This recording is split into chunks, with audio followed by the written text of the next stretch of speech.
So today we'll be discussing one of the most important concepts, that is arrays. So what is array? What are the advantages of array? Okay, why we are using array and how to print the array. Okay, that we'll be discussing. Of course, array is a vast topic. If I explain you everything related to array in a single video, it will be more than an hour, and you may even panic by seeing all the concepts in a single video. Okay, so same as the program, let us cover each and every concept in single video.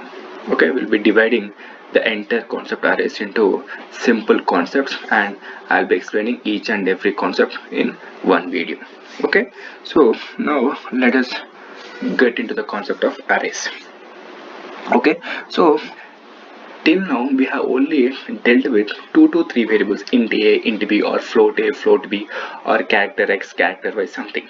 Okay, but in real time we are not only dealing with 2 to 3 variables, we'll be dealing with some thousands of variables. Okay, number of students in a section, okay, 60 members. Number of students in a branch, 240 members.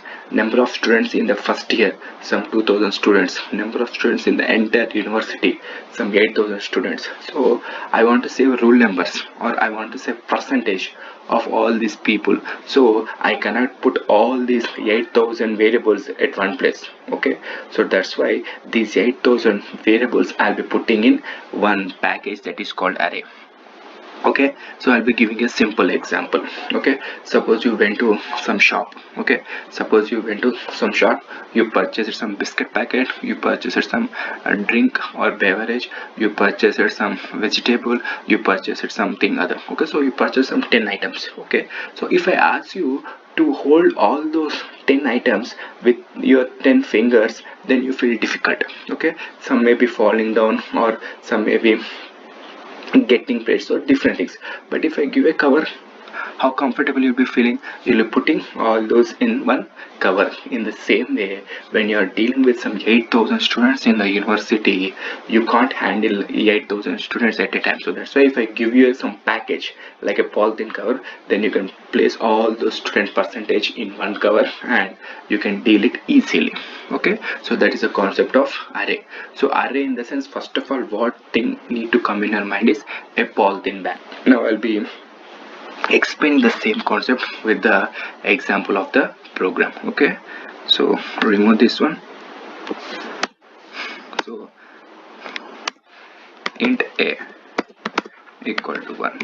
Okay, int b equal to 2. Okay, as I told you, 60 variables, 240 variables, some 2000 variables, 8000 variables, but for timing I'm only showing 5 variables. Okay, int 5. Okay, for 5 only it's taking almost 1 to 1.5 minutes. Then for 8000 it will be taking much time. So that's why I'll be putting all these in one cover. Okay, so if you see here, all are of same data type, that is integer. So that's why you need to define like this. Okay, so I'll be explaining you, that is int. Okay, array also will be depending. Suppose if all these are float, then the array will also need to be float. If all these are character, then array type should be also character. You can ask me, what if these two are int, if these two are float, and the last one is char? At that time array concept will be failed. So this is the main drawback of array. Okay, so array will be only holding the variables or the items belonging to the same data type. Okay, it can only hold all the int, or it can be holding all the float, or it can be holding all the char. Okay, so if they are different, so let us say if these two are int and these two are float and this is char, then you need to have one array of int, one array of float, and one array of character. Okay, this also I'll be explaining in the video. Okay, so here all the 5 variables are of type int, so that's why I want array also of int. Okay, so int, and here what you are doing, same concept. Here you are giving some name to the variables. In the same way you need to give name to the array. Okay, let us say some cover. Okay, so the array name is cover. Okay, so if I ask you to bring 1 kg of rice in one cover, okay, it will be good. But with the same cover, if I ask you to bring 5 kgs of rice, will you bring? No, because it will be small. Okay, that's why size is also important. So if you see here, the variables are 5, so I want a cover of size 5. Okay, only this is the extra part compared to the above. Okay, so data type, that is defining cover, name, declaration and size 5. Okay, now you need to give. Okay, now this you are putting in the cover, so that's why 1 comma 2 comma 3 comma 4 comma 5. Okay, so as I told you, in conditional operator program, always you need to have, okay, always you need to have a program with minimum number lines of the code. Okay, with minimum number lines of the code. If you see here, we are taking 5. Okay, but if you see here, in a single line we are using this one.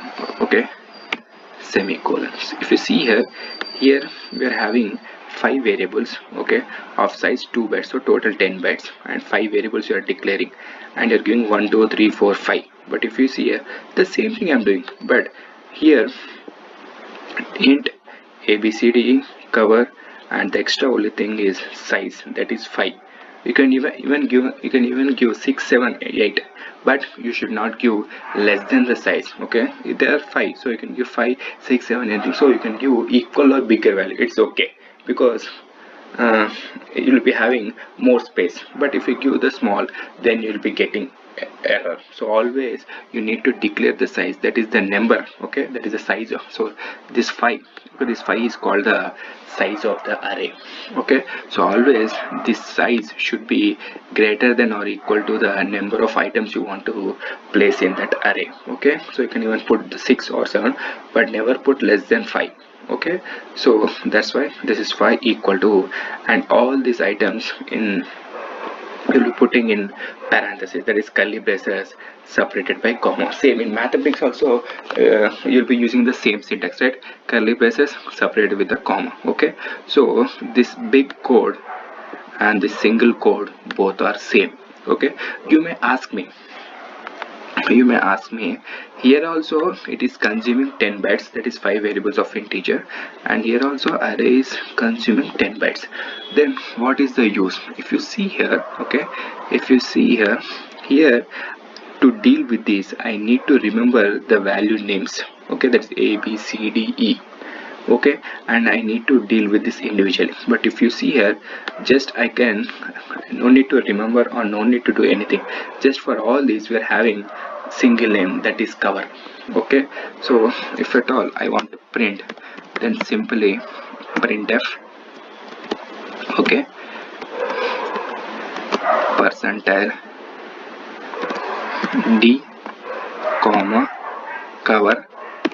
Okay, and one more important thing I want to tell you is, anywhere, okay, anywhere excluding programming languages, your numbering will be starting from 1. So okay, so this will become cover of 1, this will become cover of 2, this will become cover of 3, cover of 4, cover of 5. But only in the programming languages, especially in arrays, the numbering will be starting from 0, not 1. Okay, in programming languages, especially in arrays, the numbering will be started from 0, not 1. So this 1 is nothing but cover of 0, cover of 1, cover of 2, cover of 3, cover of 4. Okay, this is most important. Okay, so now I want to print 1, so same printf percentile d comma cover of 0. Okay, so for time being I am doing this one, or let us say I'll be commenting. I will be trying to run the program. See, if you see here 1. Okay, now I want to print 2. Okay, same, just cover of 1. Okay, now I need to print 3 also. So okay, so okay, this is most important. Indexing or numbering always starts from 0. Okay, chalo run. You will see here 1 2 3. Okay, so And you can ask me, here there are 5 variables, you need to have 5 printf statements to print these variables. Here also, to print 3 variables, okay, you need to have 3 printf statements. Then what's the use? Okay, I'll be making these 3 printf statements into single printf statement. Okay, how? Simply, for int I equal to 0. Why I'm using I equal to 0? Because the indexing is starting from 0. Okay, I less less than I less than, this is 5. Okay, so that's why I'm putting 5. Okay, so now same printf. Okay, so printf %d(n), here it will be coming cover of I. Okay, so comment this one also. Okay, now run it. Okay, for int I is equal to 0. Sorry, I have written the wrong way. I plus plus. Okay, now run it. 1 2 3 4 5. Okay, so if I ask you, you need to assign value to 5 variables and you need to print, then what happens? You need to give 5 statements like this, and you need to give 5 printf statements like this, so totally 10. And the most important thing is you need to remember A, B, C, D explaining you. Array is nothing but when you're having some more than 100 or 1000 of variables, it is difficult to access those, in the sense for reading or for printing or for writing, everything will be difficult. Okay, just remember the polythene core example. But if you have array, then just you can give the same name to all the different variables or different items or anyone, and just with the index. Okay, Sachin present ma'am, Dhoni present ma'am, Ganguly present ma'am. Instead of calling, the rule number concept has come. Rule number 1, rule number 2, rule number 3. So in the same way, instead of going with the variable names, these beautiful concept arrays came into picture. So simply I can go with cover 0, cover 1, cover 2, cover 3, so on. Okay, I can just play with these variables by changing the index. So this is the important concept of the index. So this is the most basic concept in arrays. If you have any doubts, you can ask in the comment section. Please subscribe to my channel. Thank you.